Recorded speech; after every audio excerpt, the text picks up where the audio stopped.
Why do so many of our best books of 2025 list contain nothing but nonfiction, self-help, personal development, business books? And why don't they include more fiction?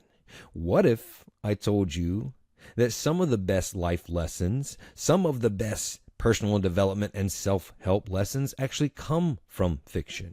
And what if I told you that to understand storytelling, instead of reading books on structure and plot, read books from great storytellers? Well, luckily for you, that's exactly what we're going to talk about in today's episode. Welcome to the Storytelling Lab, where we break down the art and science of storytelling. My name is Bennett. I'm your host, and I'm a filmmaker and an author on a quest to understand how we can tell better stories so that we can do better work and make the world a better place. Each episode, I host one of the world's best storytellers to help you understand how to leverage storytelling to increase your sales, deepen your connections, and serve your audiences better. What's up, storytellers? Welcome back to the Storytelling Lab. This is episode 191. Today, my guest is Nathan Baugh. Nathan is, I want to call Nathan a young man, but that's not fair. I think he's about to be 30. Somewhat young to me, but a storyteller that I found online, like many others. He's got a great newsletter called The World Builders. He has a very large following on Twitter and LinkedIn. And so I started seeing that's part of my job here on the Storytelling Labs, to find the best storytellers in the world and the people who understand story to help you understand story. So Nathan was someone I saw, I think probably on LinkedIn first, and just had really great insights, really great advice, and had built this following, quite impressive. And the more I looked into him, the more interested I was in having him on the show, because yes, I was seeing some of the things that we talk about here. Like, he talks about the story spine. We love the story spine. We love Ken Adams here on the show. He talks about Kurt Vonnegut's 8 Shapes of Stories, etc., etc. He understands all of the great inspirational storytelling stories, if you will. However, his focus recently has been, I would say 100% of it, it's not quite 100%, on writing fiction, fantasy fiction to be precise.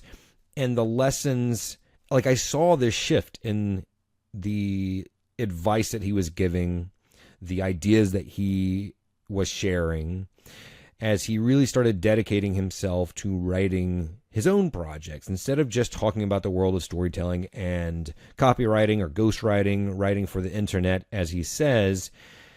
He started understanding that, hey, I've got this passion inside of me, these stories inside of me that I want to get out. And I can really relate to that right now, because I've been a documentary filmmaker for so long, as you all know, and I've been teaching storytelling for a long time as well. But there are screenplays in my mind, in my heart, that I've been dying to get out, and that's what I've been focusing on lately. So I was really interested to talk to him about what it's like writing fiction.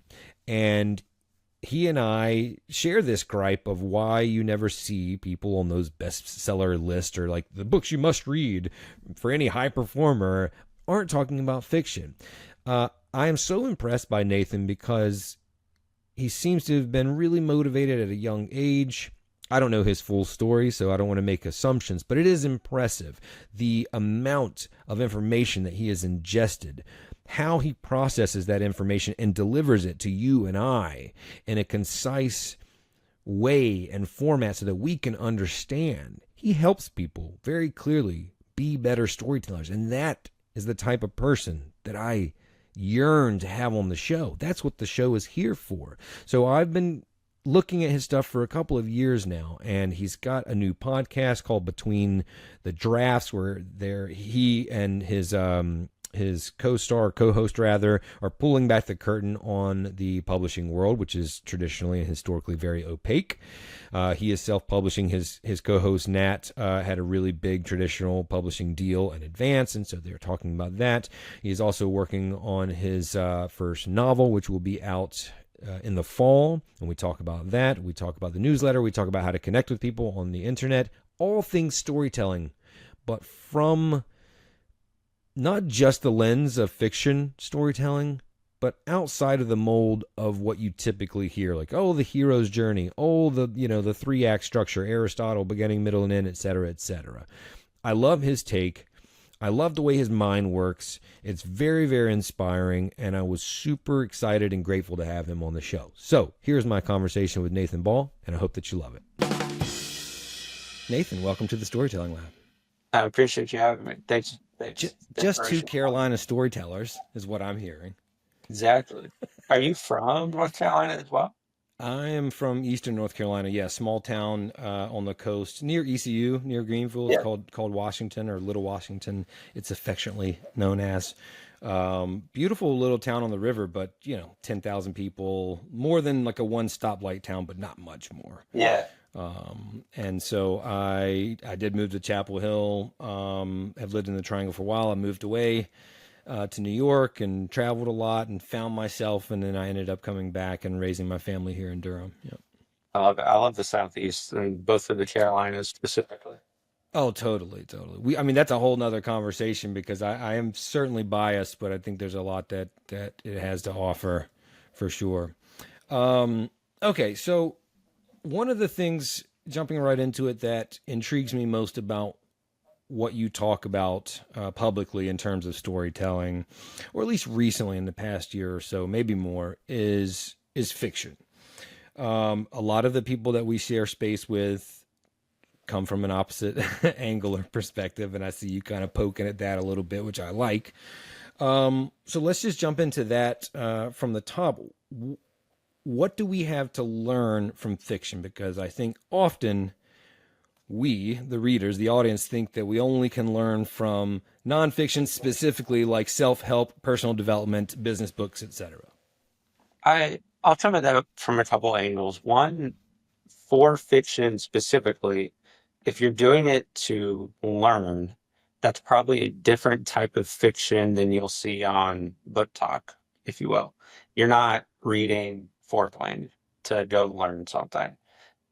What I would argue, however, is that classic fiction, specifically Steinbeck, writers like him, C.S. Lewis, Tolkien, Hemingway, these folks wrote the best self-help ever, I would argue. There's lines from Steinbeck that, you know, I think would do way more for you in their context than any of the very popular self-help nonfiction. I think that's true for Dune, for classic sci-fi. The very famous line, "The fear is the mind killer," that's straight out of, a Bene Gesserit witch and, 5,000 years from now in the Dune world. And for me, that's like one of the most helpful lines of all time. If I'm struggling, scared, lacking courage to do something, I think about that. That helps me more than anything. Put myself out there, go for my goals, be ambitious, and not be um, scared. That just helps me push through it. So that's a personal example of how classic fiction, specifically Dune, and that one specific line has helped me. I think there are so many out there like that. And within the context of those stories, at least to me, helps them resonate even more. Whereas, I'll be honest with you, I think most nonfiction could be a blog. And the more I get into the publishing world, the more I realize that the majority of the biggest nonfiction books of the last 10 years started as blog posts. They were found because they were popular blog posts, and a publisher was like, "Hey, this got tons of views as a blog post. We think this would be great as a book." And they're right. They're very good books. It could be 5 pages and you might get the same thing out of them. Mm. Why do you think so many people, not just in our space, that's not necessarily fair, in the business space, are I don't want to say they're against fiction. It feels that way because some of the posts that I see that you put out that I really like and get a kick out of are like the 50 best books of 2025. There was one time you're like, guys, I'm begging you, read some fiction. Why? And a lot of our friends and mutual connections are like, yeah, I never read any fiction. And I used to be like that too, to be fair, to be very transparent. Why do you think there is this, and this is a generalization, but why do you think there is this stance, quote unquote, against fiction, or maybe they just aren't embracing it enough. Where does that come from?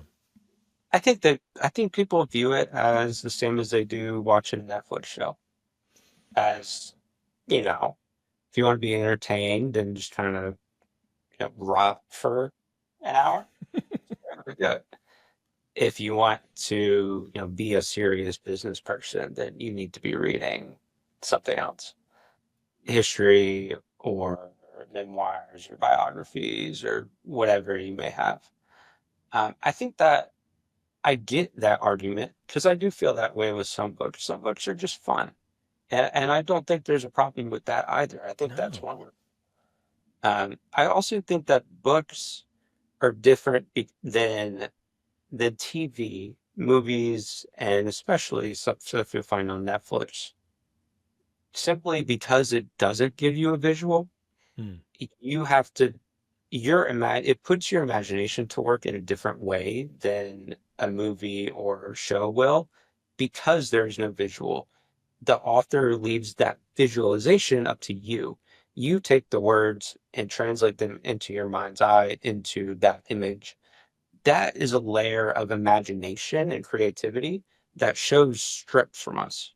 So I think there's a massive benefit to really building that muscle of creativity, of imagination when you're reading fiction, because of that giant step that your brain has to take that, other mediums of entertainment today don't.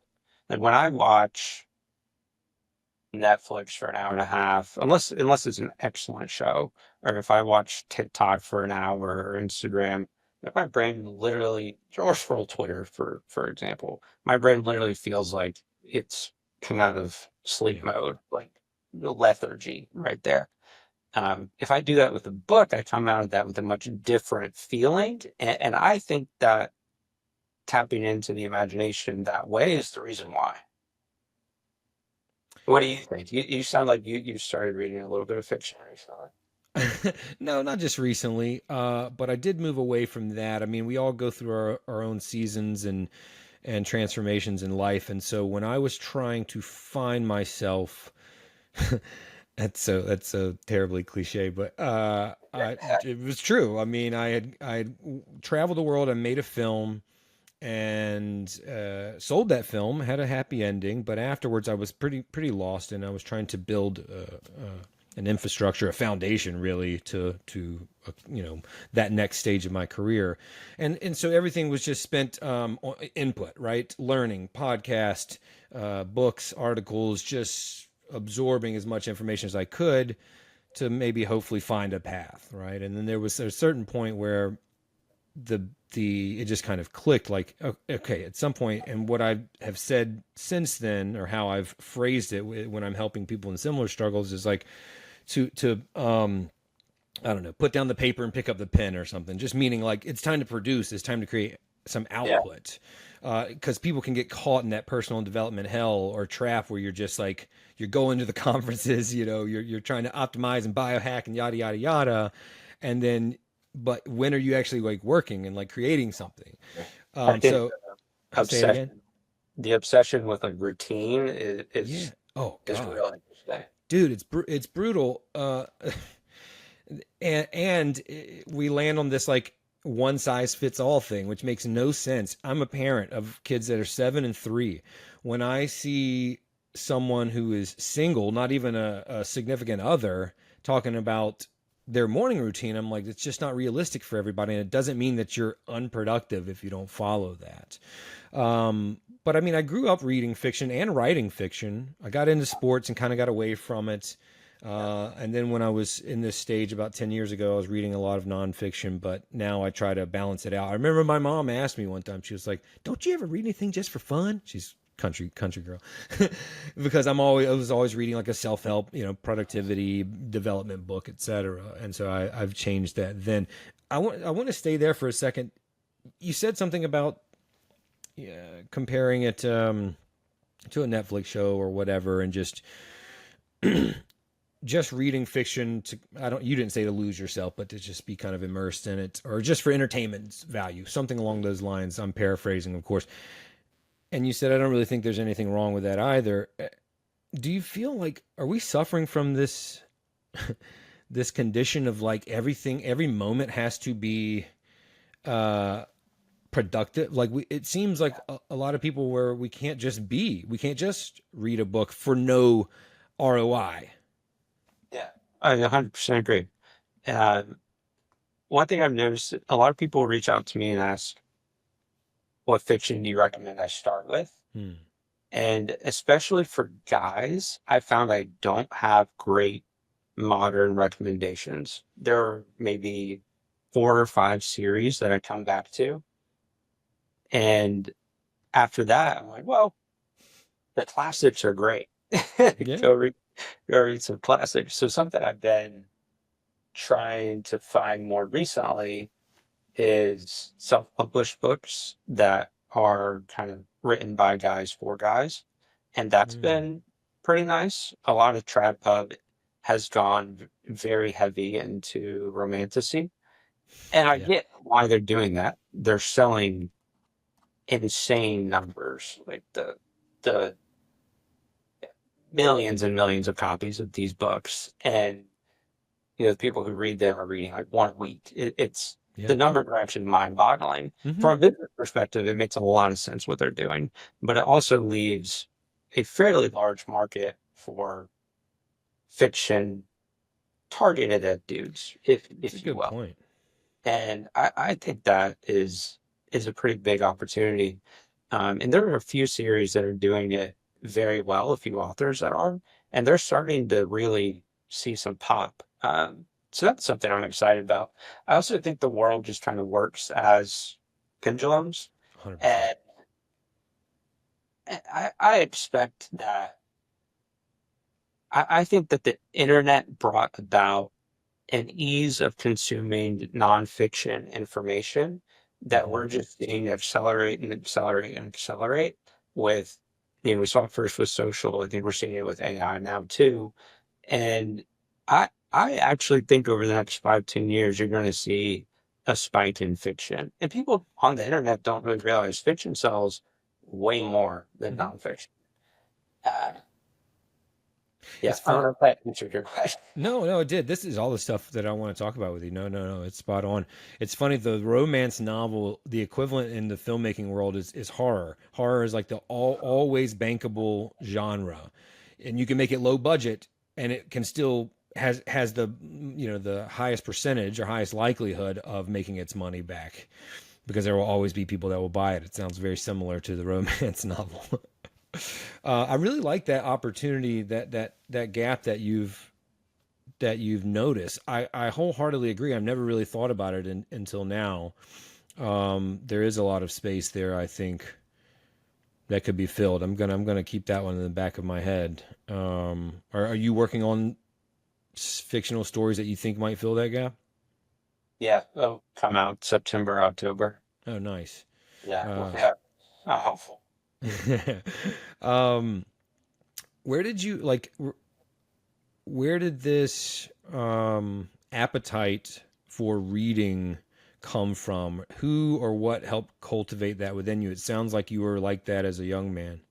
Yeah, my parents read to me a lot as a kid. My siblings and I both, and they did this really smart thing where if we were reading, we could stay up an hour later. Yeah. So, no brainer. Yeah. And yeah, I think that actually went a long way.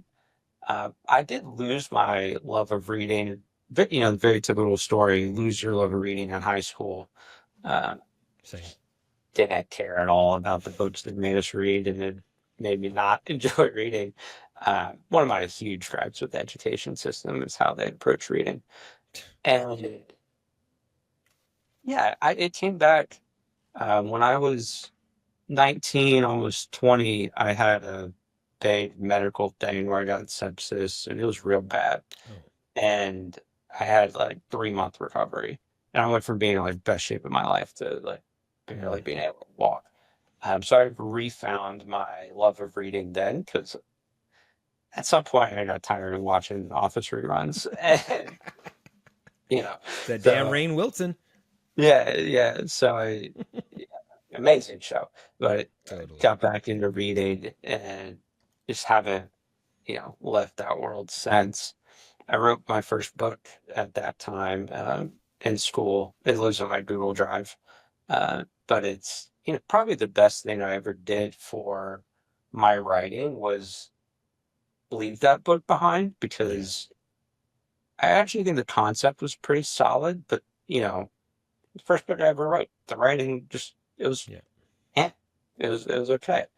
And every subsequent one has gotten better until finally at this point I feel pretty good about the prose, the writing, the structure, and I'm excited to finally put one out into the world and see how it's received. I think that's wise too. I have a screenwriter friend who talks about not putting your first piece, book, screenplay, whatever, on this pedestal, which I think a lot of aspiring or new writers do because they think it's like their one shot where it's like, it's going to suck. Like, just get it done. I also have a book. It was more of a memoir and probably just a way for me to process something emotional and traumatic that happened in my life. Nobody's Excellent. ever seen it but me.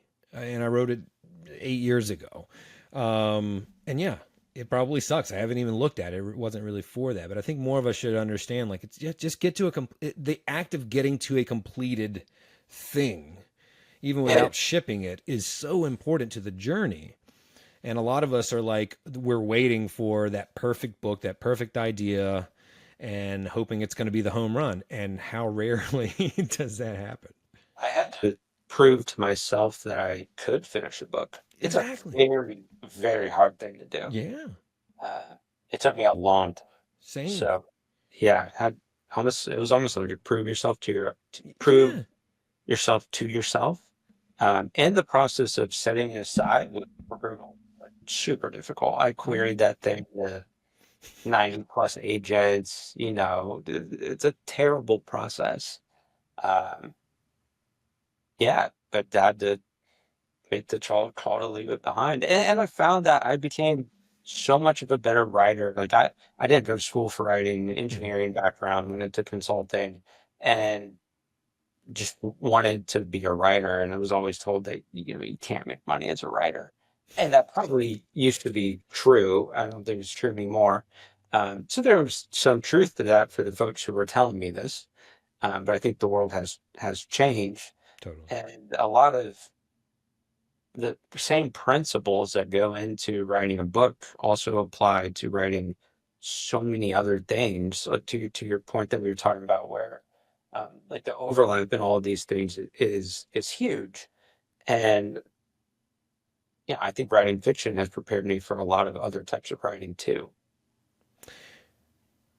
Going back to kind of the self-help personal development writer, author, thought leader. I mean, a lot of the people that, I'm also a public speaker. I do some coaching and consulting. Mostly I do film and video production.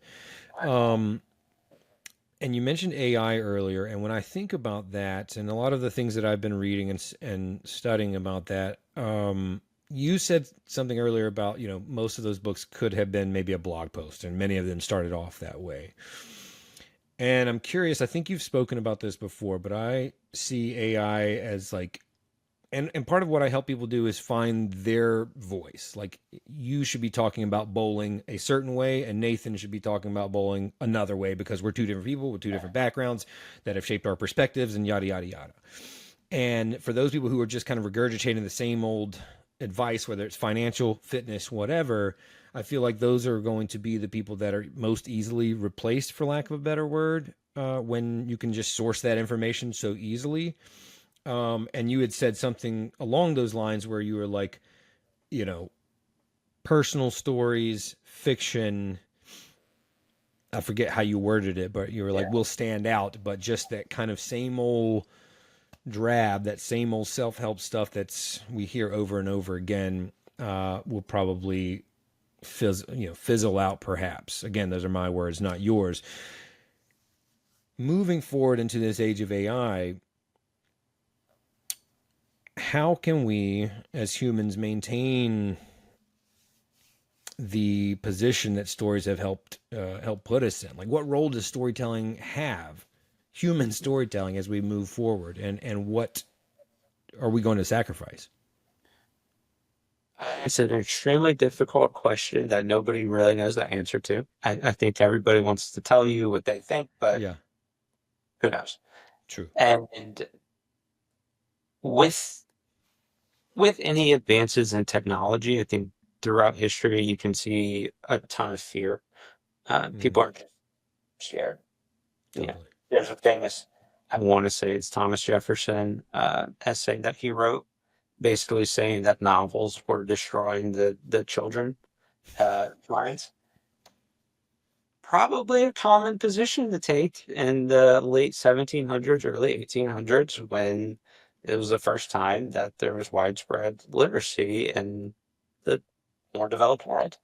And, you know, I think we probably see similar kind of fear mongering type stuff with AI right now. It's Hmm. not something that really, I don't think it scares me. I don't think that's the right way to put it. There are times when I'm like, damn, this thing's getting pretty good. Hmm. Uh, and it's only been, a couple years until since it became pretty widespread. But I mean, for me, it's like any technology, it's a tool, and it depends how the tool is used. And what's important is not, and what's important to, I think, the consumer is the output.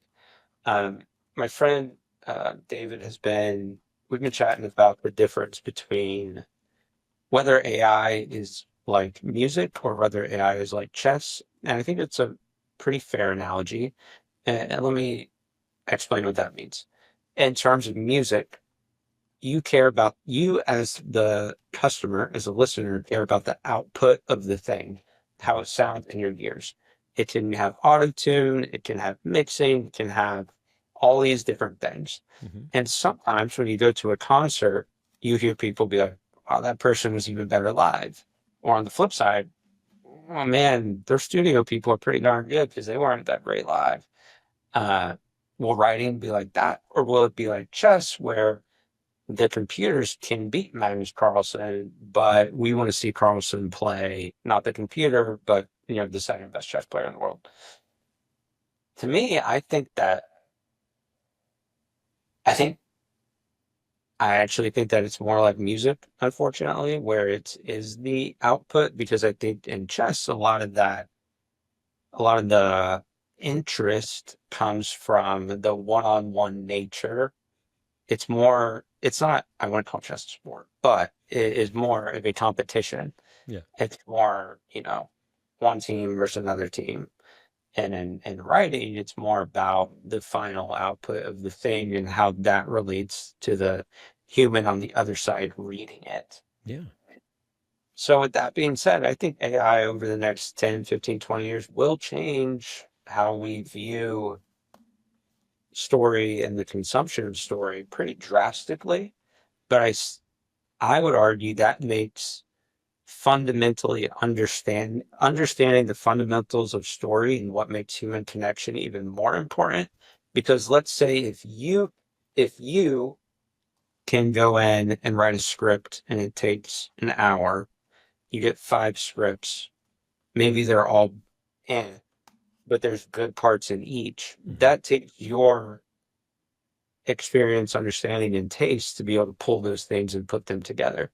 And I think we'll start to see story be less like painting and more like sculpture, where you have not a blank canvas, but like a slab of marble that you need to chisel into to create something great, instead of starting with that blank canvas and turning it into art.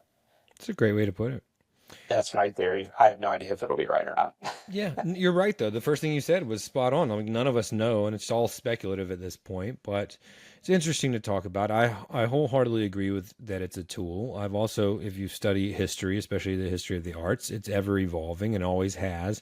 I saw an interesting documentary recently about AI's role in art, and looking at Gen AI and like what that feels like as the audience or the consumer or whatever. And there was one artist that was coming from a pro AI stance, whereas most of them were anti.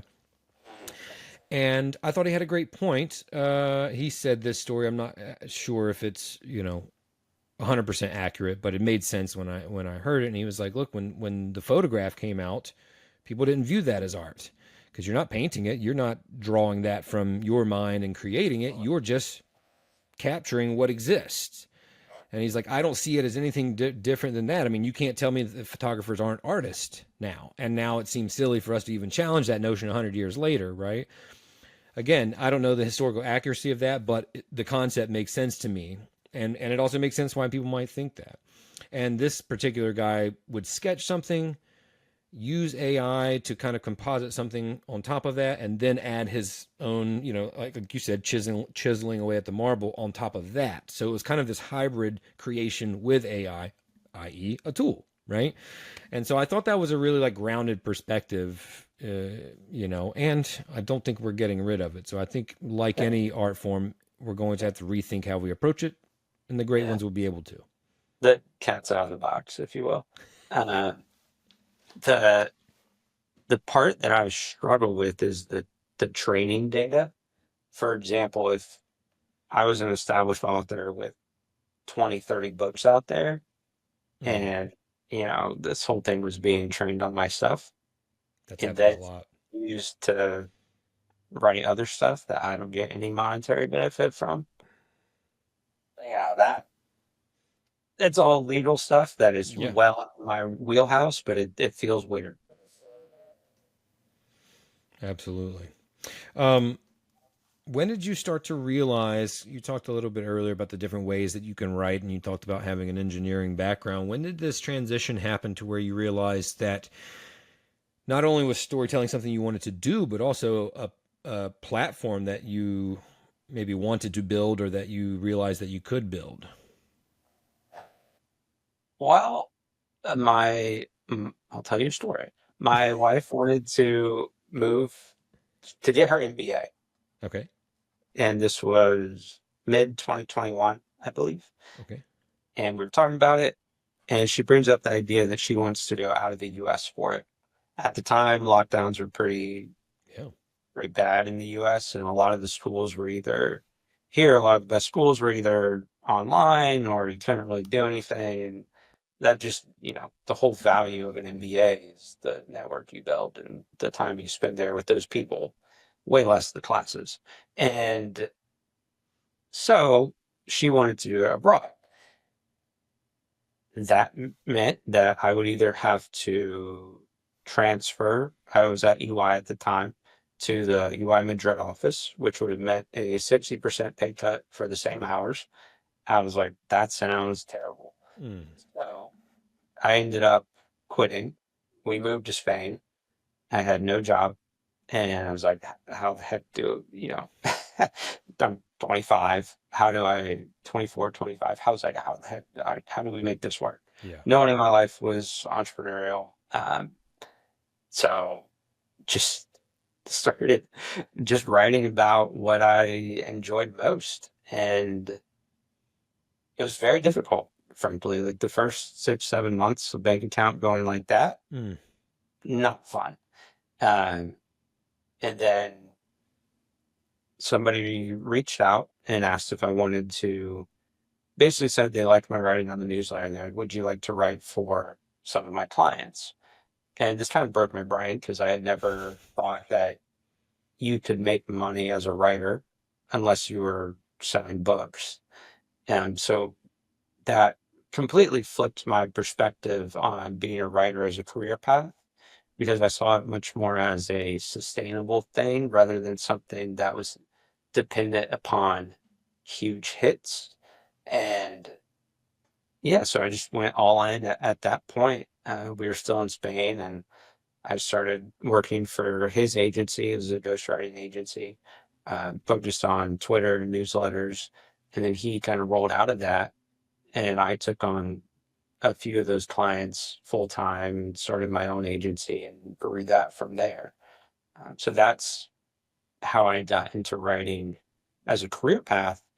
And I've come full circle since then to get back into spending a lot of my time focused on book writing, because Mm. that is, to me, there's a ton of value if you're a business, and these platforms that can provide really great one, lead gen. Two, you can hire folks straight out of there. That's one of the biggest benefits that I don't see talked about much, is if you have a solid audience in your niche as a business owner, you can write a tweet or a couple LinkedIn posts and have 50 candidates.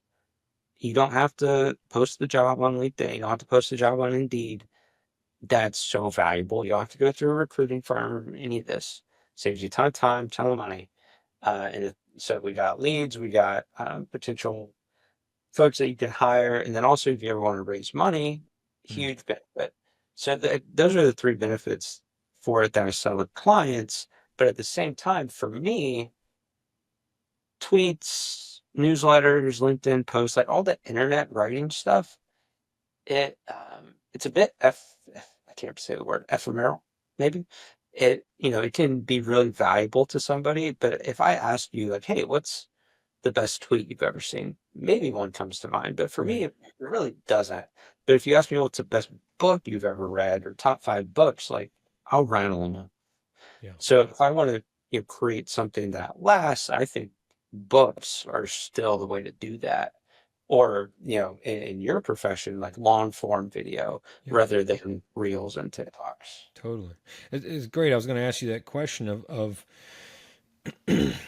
historically, I think I and probably many others subscribe to the same thought of like you did. I thought the only way to make money writing was writing books. For me, making films, like I make a film, I sell it, it goes to theaters, etc. For Nolan. Yeah, and there's so many different ways and options, especially now.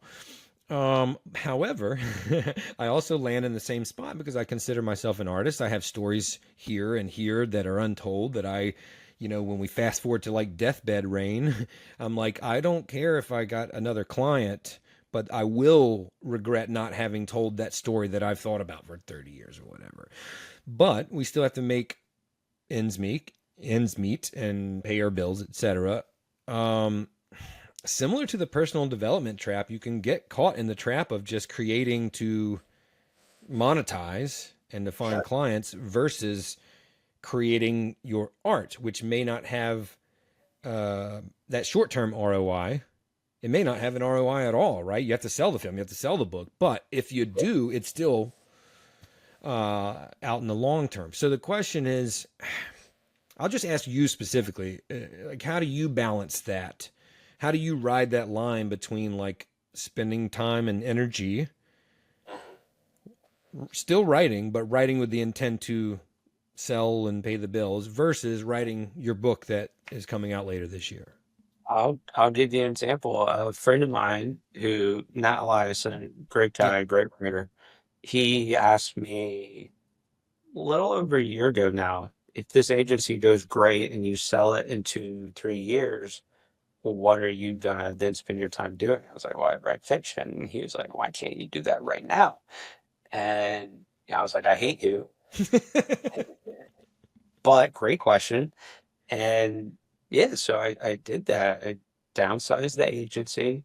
When clients churned, I just let it churn. I didn't try to add any more. And I took that time and applied it to the book writing. So I've, in a way, intentionally sabotaged the business and have made less money over the last year to be able to invest in this book. And that, who knows if it'll pay off or not. But I told myself that I would get a book out before I turned 30, and I'm going to do it. Nice. And if I hadn't downsized the agency and I was focused on scaling that thing and trying to become the CEO and hiring and managing clients and all that, like, probably wouldn't have happened Yeah. realistically. If you So had to do it over again, yeah, if you had to do it over again, would you take the same path, or would you have attempted to write your fiction sooner? I think the first fiction I wrote in college and while I was at EY, it was much easier to do in college than it was working in consulting because I'd do 60, 70 hours a week and then Yeah. another hour or two of writing a book at night. And that was brutal. Yeah. Like I was just exhausted all the time. And that's hard. That's really hard. Yeah. But it's what a lot of people do to pursue their creative dreams. So have a ton of respect for folks who are doing that. For me, I try to look at it as the business side of writing has enabled me to go after the creative side in a way that I wouldn't have been able to before. I've hired a great editor who was expensive, who's edited some of my best, my favorite books, some of the best-selling books of the last 10 years, and he's awesome, but he was expensive. I wouldn't have been able to do that if I hadn't figured out the business side as well. I came out of school with a bunch of student loans, those had to get paid off, all that stuff had to take priority. But now I'm at a place where I can invest in that kind of service, getting a really good cover designer, stuff like that. Yeah, Whereas, you know, if I was only doing the creative stuff, I wouldn't be able to do that. it's true. So And it's you have it's an a, audience. it's hard. It's super hard. And you've created a great and loyal audience, and maybe not 100% of them are or would be interested in the fiction, but certainly a percentage of them would be, I imagine. And you're going to also have a small percentage that are just, and this is the beautiful thing about building a community, that are just wanting to support you, even if they're not. Is it a sci-fi book? Fantasy. Fantasy. Or So like I, fantasies, right? no, I understand. There is a difference for those listening. But even if they're not fantasy fans, I could imagine that a small but significant percentage would want to just purchase to support. That's Right. one of the great things about building a community. Um,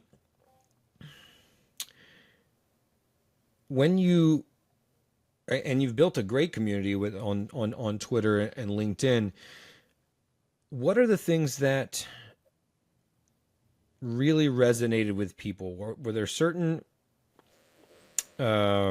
lessons that you taught, or certain moments that you remember, significant spikes in, not necessarily virality or growth, but it could be, but just in terms of resonance and engagement with your audience? What do they respond to the best or the most? So the recent thing I've been thinking about is focused on the newsletter. I think the email list is by far the most valuable thing that I've built, more than Twitter, more than LinkedIn, whatever. And so when I look at that, what gets the best response is usually some kind of structure of short personal anecdote where I show me struggling with some storytelling concept. It's Mm-hmm. either in the book or in my online writing or with the client or something. And then like zooming out a little bit and then sharing how I got through that and how my thinking has changed around it, to then some kind of framework on, okay, here's a more generalized way to approach this kind of problem. For example, the end of my book has a pretty major twist. And I think twists are very hard to write, to to do well. Yeah. Because if you do it poorly, you're going to piss off people. And that can come from a couple of different ways. It can come from, it violated the promise that you Mm-hmm. made earlier in the story. You don't, like, that's the last thing you want to do. And that pisses people off. And then they're going to view the whole story as kind of perverted because of the twist at the end. And so it's very difficult to get right. And I've seen a lot of movies, a lot of books that get it wrong. So I took a lot of time to figure out, okay, what are the things that make a twist really function well? And what I found is early in the story, you need to give the audience, give your reader, your audience, whatever, the clear answer, if you will. You want to kind of push them that way, and then they will naturally trust you as the storyteller that that's where they should be going. But at the same time, after that, you have to breadcrumb in the true thing, because you want the twist to be, one, surprising, but also inevitable. And that's very difficult to get those things together because it's a very narrow line to thread. So you have to give them the big promise that you want to push them a certain way, but then after that, because that will root in their mind as the first thing they read, you have to breadcrumb in so that when they look back, they can see those clues were there and they just missed them the first time. But they have to be able to see those clues looking back. So that's what I'm writing about for the next newsletter. And I think because it comes from a personal experience of me struggling with this thing and having to figure out what makes a good twist, that's what resonates with people. It's both the personal experience and then hopefully they found the lesson value. So you use storytelling for the storytelling tip. Basic, yes, Surprise. basic. Yeah. Massive surprise. Well, this is something that I struggle with because a lot of times, like what Yeah. I would give these storytelling tips and advice and things that I found helpful, but I wouldn't wrap those tips and advice in an actual story. But in my head, they were wrapped in the novel I was writing, Yeah. but that didn't maybe come across You're to right. someone in the audience, and that's I think an important point because a lot of people talk about story and they don't actually tell the stories. But I see why they don't because maybe Yep. they're thinking of something, maybe you worked on in a film at one point and you're giving that advice, or somebody worked with the client on some marketing campaign or whatever, and they're giving that advice, but they don't wrap the advice in the story, but the story context is in their head. Yeah. So I see why that happens a lot for story practitioners, but it's something that I've been focused on recently, and I think it helps engagement quite a bit. Yeah, absolutely. I mean, we all fall into that, and I think that there is a place for a lesson to just be a lesson, right? But it's when it does perform better when you wrap it in a story, it's kind of like, yeah, it's right in Yeah, front of you the whole time. yeah. This is what I'm talking about, and look, it actually Yeah, works. yeah, yeah. Um, how do you now juggle your tasks? I mean, because if you're, do you set a schedule in terms of output, whether it's content creation, your newsletter, etc., and then for your writing, are you just shooting from the hip the whole time? Because it sounds like you've dialed back the agency. I don't know if you're a solopreneur or not, but yeah, how do you execute? Consider myself a solopreneur because I'll hire freelance folks from Sure. time to time. I have no interest in doing everything by myself. I think that's, I don't know, not for me. I spent, too much of my 20s and COVID and all that. And I don't really care about being alone for why I do these things. So I think it's better to do stuff with people. So I'll work with folks. One of the best parts of Austin is that there's folks who Totally. do what I do. So get together 2 or 3 times a week with different people, and whether we're working on a project together or just working on our separate projects, that's fantastic and something that I look forward to a lot. Yeah. Um, I don't think that answered your question. What was the original question? I don't know. Well, no, how I balance my time. That was it. Yes. Time. Yeah, yeah, yeah. I'm just thinking about like you stay very consistent with your output, and some of that you have to learn. And I don't know if you're learning it organically through your work or let me go research and find a cool story about stories to share today. But then you also are dedicating obviously a lot of time. You've got the podcast now. You're releasing a book, etc. Just wondering from like a business perspective what your structure is in terms of producing an output and executing. Yeah. The two things that I have to get done is write 1,500 words for a book a day. That is right now it's on a novella. So my schedule that I'm shooting for is put out one book a year in September, October, kind of early fall, and then one novella in the spring, so March, April. I've seen that work for self-published authors to really, I think about everything in Flywheels, and especially in a series. If I think about myself, I often find series on books 2, 3, or 4, not book one. Yeah, that's a good point. I found Will of the Mini is the only one that stands out to me where I found it on book one. And that's, I think, because the author, James Islington, had released the series prior called the Lycanus trilogy that I enjoyed. So I heard about his next one, book one. That's all I've got time. But for a debut author, it's almost never book one that gets me. It's almost always book 2, 3, or 4. So I want to be able to put out one book a year and one novella a year, space them out by about 6 months. That is a cycle that I've seen work for self-published authors. I think it will work for tribe published authors too, but they just are forced to work on different timelines. And I think good things happen from that consistency. So that's why I forced myself to 1,500 words a day, now it's either on book 2 or the novella. I'm focused on the novella because that's coming out first. That'll be about 25,000 words total. And I think I'm 16, 17,000 words in. So I should be done with the first draft of that by this time next week. Gotcha. Based Okay. on that schedule. And that's not related to the series? It is. It is. It within the series, but Gotcha. it's good question. So the full novel is about 110,000 words, Hmm. and then the novella will be rough, call it 25 to 30. So maybe a third. The thinking there being, if you're a debut author that asks to read a book the size of Dune, that's thick.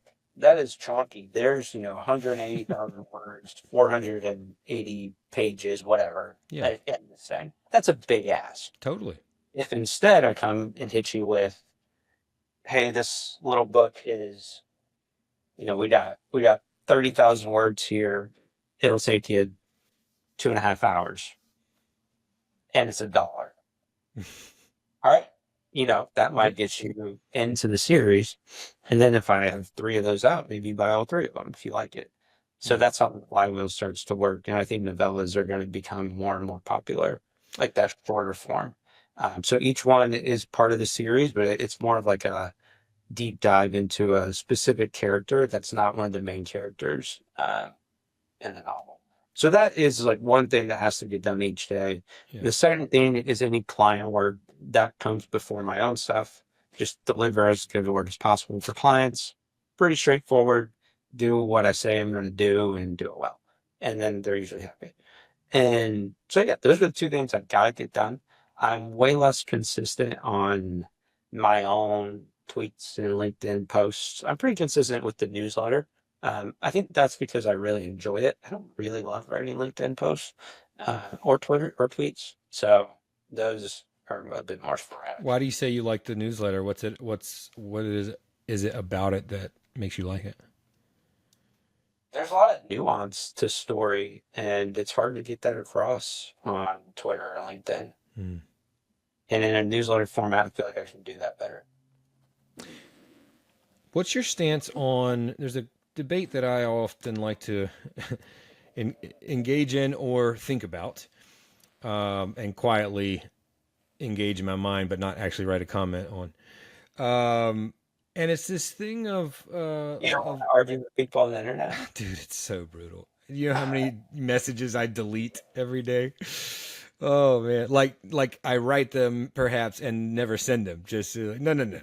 I don't have time for this. Yeah. Because you can't even have a discussion anymore. I mean, unless you know the person, you can. But like, people just dig their heels in. No one listens. It's a terrible format for a conversation.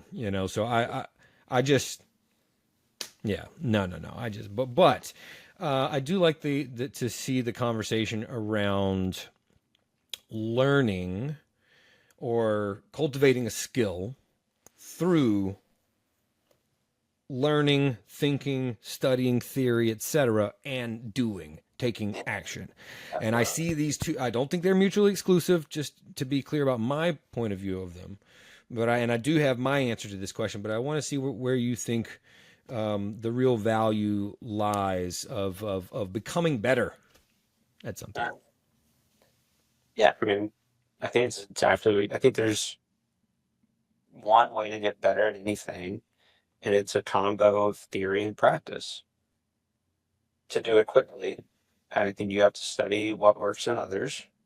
So for me, it's if if I am reading Dune, what do I think really pops? I think this book really gets going around page like 120. So, okay, why did I struggle with the first 120 pages? What were the pacing decisions there that I struggled with? Why did it not engage me? And then around that page, what flipped, what starts to really work. So thinking through stuff like that, I find to be very helpful. And then the step further is, okay, now how do I apply those ideas to what I'm working on? And then just go and try to do that. I think that combination of study the greats and practice is how you learn anything. I also think it's a bit underrated to study things that don't work for you and figure out why they didn't work for you. Mm. Because, like, for example, if I'm thinking about internet writing, if there's somebody who, whenever I see their posts, I'm just like constantly pissed off. Why? Why when their face pop up in my feed, I really just want to hit the mute button and figure out how to not do that, you know? Yeah. Uh, or if there's a passage in a book that's really not working for me, Yeah. okay, well, what is it about it? Like, be very specifically, what is it about it? Is it the structure? Is it lack of conflict? Is it, does it seem random? Lack of causation? Is Mm. there, was there a whole scene where nothing happened? Like nothing changed from the start of the scene to the end of the scene? Like Yeah. those are the four tenets of story, if you will, that I think about, like progress, transformation, conflict, and causation. And I found that a lot of the problems within stories that I see is usually a lack of one of those things. Mm-hmm. So then how do I implement them in my own writing? So to answer your question, study the greats, practice, practice, practice. That's what has worked for me. On pretty much anything, that's kind of what I do. Yeah. And let's be specific about who are the people's faces that you want to punch in the face when you see them posting. No, no.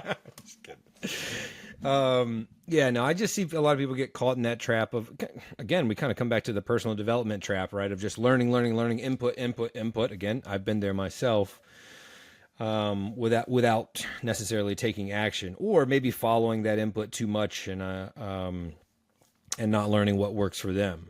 One But of my favorite nonfiction books is absolutely cliche. It's Atomic Habits by James Clear. yeah, And I think there's a reason that book has been, a bestseller for 8, 9 years in a row. And I think it's because the ideas are very, very practical. He helps you go from study to implementation within the book itself and shows you how he did it.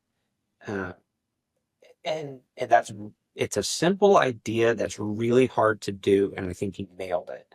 I agree. So an example for me is like the environment where you work needs to be separate from the environment where you do other stuff, or just like your mental.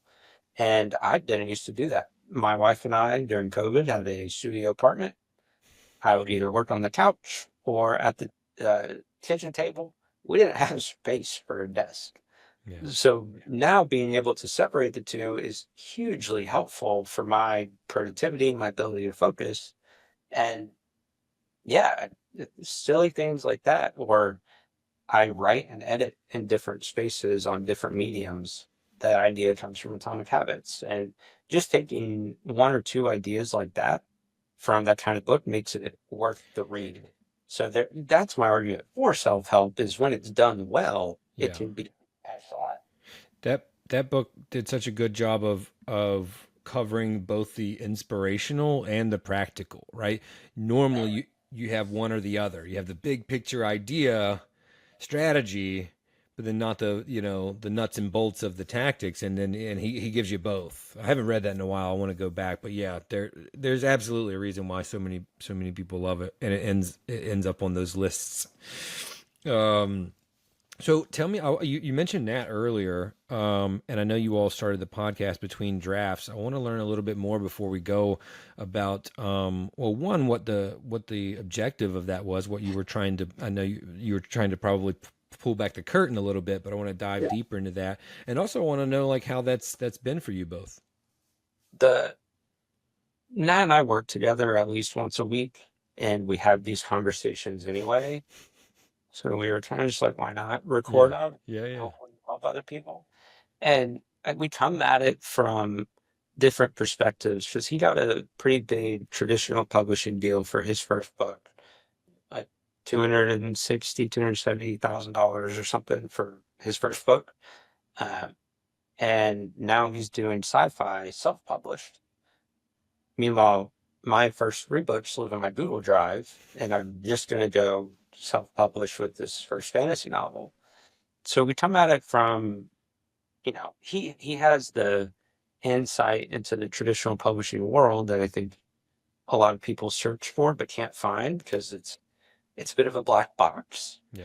And then at the same time, I'm going about the publishing route very differently than a lot of people in terms of tried to do the whole agent thing, didn't work out.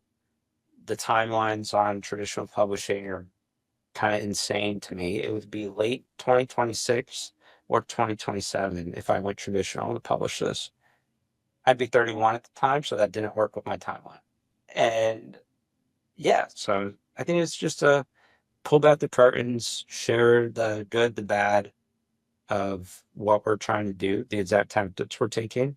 For example, Nat is launching his book through a bundle thing that he put together on Shopify. Yeah. I love And that. quite cool.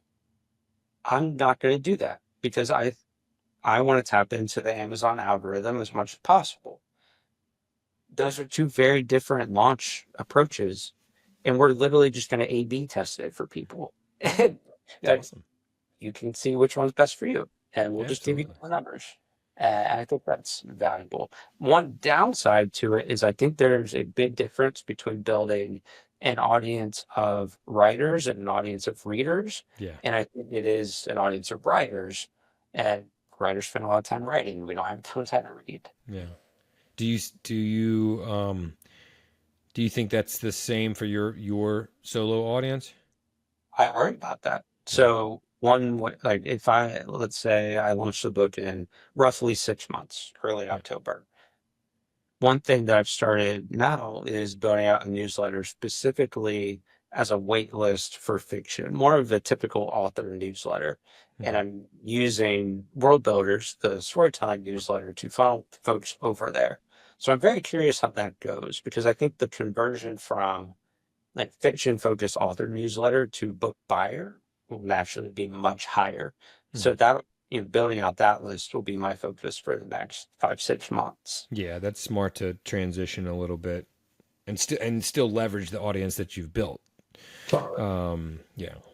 Um, I have a question for you. I don't love these these kind of like I don't know, one-off. What do they call them? Rapid fire questions. Even though there's not a sequence of them, but I'm going to give it to you anyway, since you're such a fiction guy. So I have a concept. Um, we have traditional mentors in our lives, and we have something that I have called, I don't know, digital mentors, for lack of a better expression, just meaning anybody that you can pull from and learn from. Okay, you get it.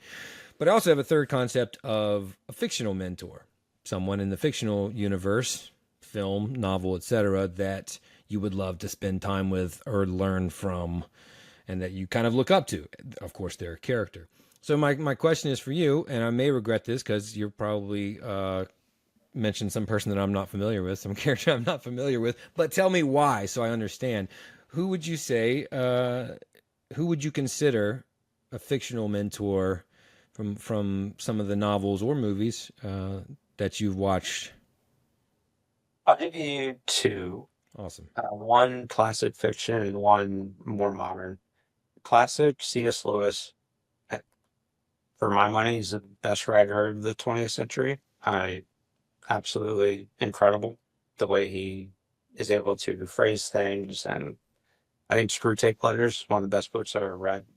Narnia is up there with me for series. Probably not a writer who's had a bigger impact on me than him. And just being able to see how, someone who passed away years ago thinks and thought about the world and how so many of his ideas resonate today Mm-hmm. is unbelievable. So he'd be number one. For a modern writer, Pierce Brown, who wrote Red Rising. Are you Mm-hmm. familiar? Yeah. So I think Red Rising is a series that will stand the test of time and be, maybe what Dune is today in 20, 30 years. Um, and Christopher Riccio, who wrote the Empire of Silence series, is writing the Empire of Silence series. Uh, I think those are and a couple of reasons. There are many authors in the generation before them that wrote amazing series and stories, and they never finished them. And I think that is so sad. Hmm. Uh, and these guys are cranking out books every other year that are really high quality. And a lot of times you'll see um, quantity and quality don't really go together, and they're doing both at a high level. And I think there's a lot to learn from that. I think they do character incredibly well, and their prose is really good. Uh, yeah, so probably classic C.S. Lewis, and if I had to pick a modern person as well, Pierce Brown. Gotcha. Thank you.